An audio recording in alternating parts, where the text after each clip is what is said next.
Well, I'll tell you what, the rain has eased up a little bit, and I want to take advantage of that. I want to go get some firewood and bring it into the shelter so it can dry off a little bit. Maybe, just maybe, I could build a fire tonight. If nothing else, cutting firewood will keep me warm.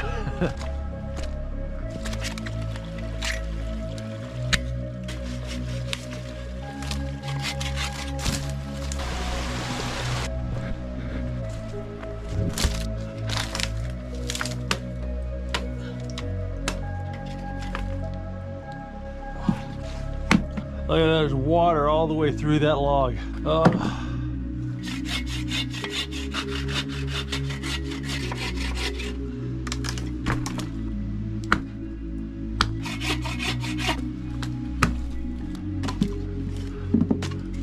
There we go, got a nice pile of wet wood. It's mostly dry on the inside, but it's so wet on the outside, it's gonna take a lot of